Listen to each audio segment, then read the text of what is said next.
The wind howled through the narrow streets of Millhaven, a small coastal town where the salt in the air clung to everything: clothes, skin, even the dreams of its residents. Clara Hensley, a retired librarian in her late 60s, pulled her scarf tighter around her neck as she shuffled along the cracked sidewalk toward the community center. Her silver hair, once a vibrant red, caught the faint glow of the streetlights, and her hazel eyes scanned the familiar path she'd walked for decades. It was a Tuesday evening, and like every Tuesday for the past 3 years since her husband, Tom passed, Clara volunteered at the center's soup kitchen. The routine grounded her, gave her purpose when grief threatened to swallow her whole. The community center was a squat, brick building with peeling paint and a roof that leaked during heavy storms. Inside, the air smelled of vegetable stew and fresh bread, a warmth that contrasted with the chill outside. Clara greeted the other volunteers, mostly familiar faces, though a few new ones had joined recently. She tied on her apron, her fingers moving with the muscle memory of countless evenings spent ladling soup and slicing bread. The regulars were already lining up, families struggling to make ends meet, elderly folks on fixed incomes, and a few homeless men and women who carried their lives in tattered backpacks. Clara knew many by name, their stories etched into her heart like the books she'd once cataloged. Tonight her eyes landed on a new face, a man in his 30s maybe, with a wiry frame and a beard that looked more accidental than intentional. He wore a faded green jacket, the cuffs frayed, and his hands were shoved deep into his pockets as he stood at the edge of the line, eyes fixed on the floor. There was something about him, a quiet weight in his posture, that tugged at Clara's instincts. She'd seen that look before in the mirror after Tom's diagnosis, when hope felt like a luxury she couldn't afford. She served the line, offering smiles and small talk, but her gaze kept drifting to the man. When he reached the front, she handed him a bowl of stew and a thick slice of bread. "First time here?" she asked gently, her voice warm but not prying. He nodded, barely meeting her eyes. "Yeah, just passing through." "I'm Clara," she said, holding out a paper napkin. "You're welcome to sit and eat. We've got coffee too if you'd like." He took the napkin, his fingers calloused and stained with dirt. "Thanks," he mumbled, then moved to a table in the corner, away from the others. Clara watched him for a moment, then turned back to the line, her mind already working. She'd learned over the years that kindness wasn't just about giving food or shelter. It was about seeing someone, really seeing them, when they felt invisible. After the kitchen closed, Clara lingered, wiping down tables and chatting with the other volunteers. The man in the green jacket stayed until the end, nursing his coffee as if reluctant to leave the warmth of the room. When he finally stood, slinging his backpack over his shoulder, Clara approached him. "Cold out there tonight," she said, her tone conversational. "You got a place to stay?" He hesitated, his jaw tightening. "I'll manage." Clara nodded, not pushing. "There's a shelter 2 blocks down on Maple. They've got beds and hot showers. I can walk you there if you'd like." His eyes flickered with something, surprise maybe, or suspicion. "I'm fine," he said, but his voice lacked conviction. He turned toward the door and Clara let him go, though she made a mental note of his face, his jacket, the way he carried himself. She'd seen too many people slip through the cracks to let this one disappear without trying. The next morning, Clara woke early, as she always did. her small house quiet except for the ticking of the grandfather clock Tom had loved. She made coffee, fed her cat Mavis, and sat at the kitchen table with her journal. She wrote about the man from the soup kitchen, describing his guarded eyes and the way he'd held his bowl like it was the first meal he'd had in days. Writing helped her process, helped her hold on to the details that mattered. She'd started the habit after Tom's death, a way to keep him close, to make sense of a world that felt emptier without him. That afternoon, she walked to the town square, where a small farmer's market was in full swing. Vendors hawked apples, homemade jams, and knitted scarves, their voices mingling with the laughter of children chasing each other around the fountain. Clara was buying a loaf of sourdough when she spotted the man again, sitting on a bench near the edge of the square. His backpack was at his feet, and he was watching the crowd with a detached sort of curiosity, like someone observing a world he no longer belonged to. Clara approached, her steps deliberate but unhurried. "Mind if I sit?" she asked, gesturing to the bench. He glanced up, startled, then shrugged. "It's a free bench." She sat, setting her bag of bread beside her. "I'm Clara, from the soup kitchen last night. Didn't catch your name." He was quiet for a moment, then said, "Elliot." "Nice to meet you, Elliot."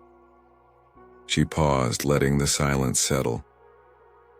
"You sticking around Millhaven for a bit?" He shifted, his fingers picking at a loose thread on his jacket. "Not sure. Depends." Clara nodded, her years as a librarian teaching her to read between the lines. "Millhaven's a good place to land if you're looking for one. People here look out for each other."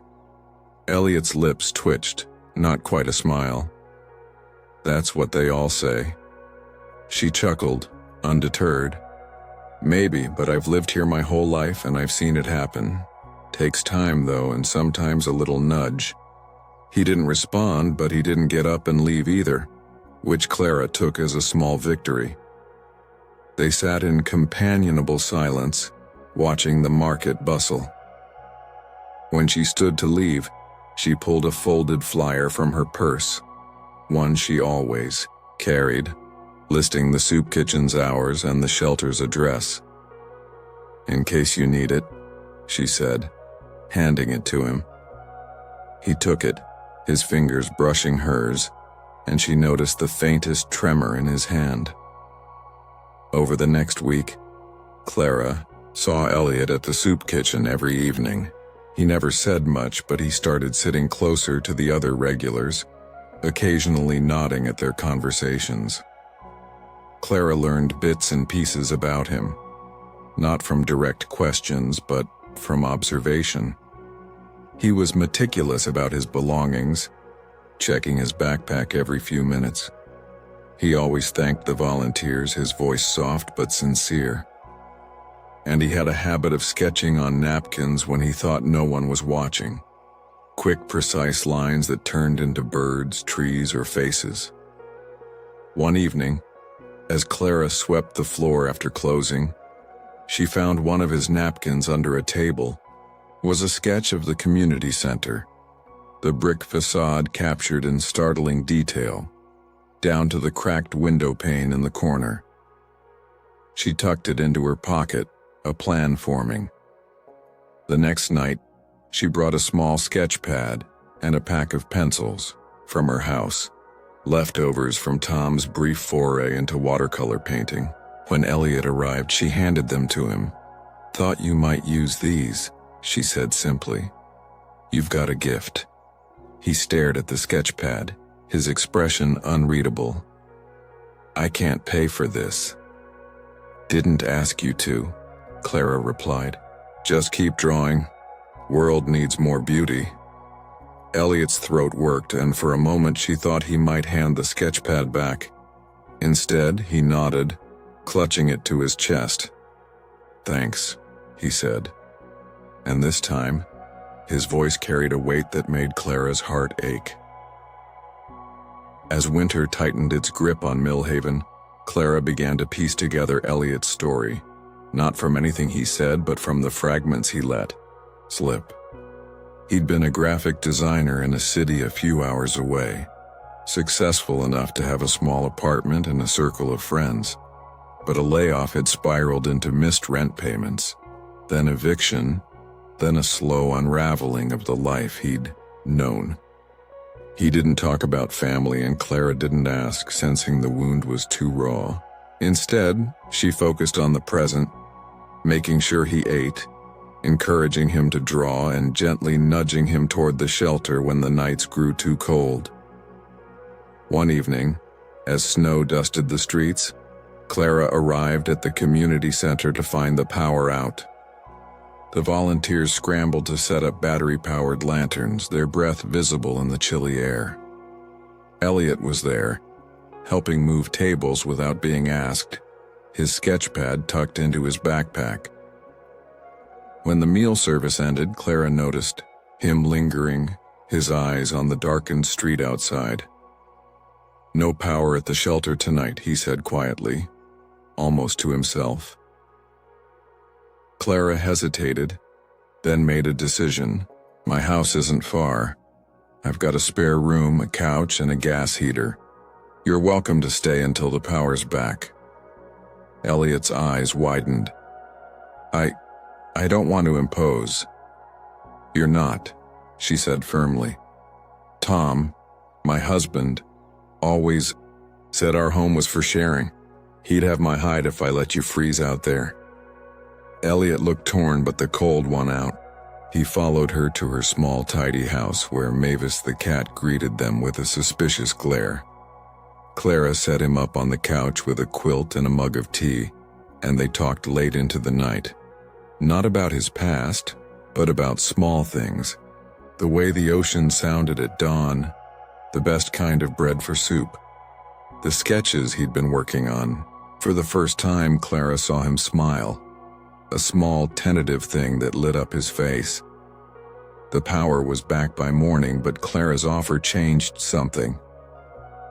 Elliot started coming to the soup kitchen earlier, helping with setup and cleanup. He showed Clara his sketches, landscapes of Millhaven, portraits of the regulars, even a drawing of her face lined with kindness and resolve. She framed that one, hanging it in her kitchen next to a photo of Tom. Spring arrived, softening the air and bringing new faces to the soup kitchen. Elliot was still there, but he was different now, less guarded, more present. He'd started working odd jobs around town thanks to connections Clara made with local shopkeepers. One day he showed up with a small canvas, a painting of the bridge that led into Millhaven, its arches glowing under a sunset sky. "For you," he said, handing it to her. "For everything." Clara's eyes stung as she took it. "It's beautiful, Elliot, but you didn't have to." "I did," he said, his voice steady. "You saw me when I didn't want to be seen. You gave me a reason to keep going." That evening, as Clara hung the painting above her fireplace, she thought about the bridge it depicted. It wasn't just a structure over water. It was a passage, a way forward, a connection between where you were and where you could be. She'd spent years building bridges for others, but Elliot had built one for her too, reminding her that kindness wasn't just about giving. It was about trust, about believing in someone's worth even when they couldn't see it themselves. Years later, when Clara was in her 70s, she'd walk by that painting and smile, remembering the man who'd come to Millhaven with nothing but a frayed jacket and a heavy heart. Elliot had moved on, found work as an artist in a nearby city, but he sent her letters, each one filled with sketches and gratitude.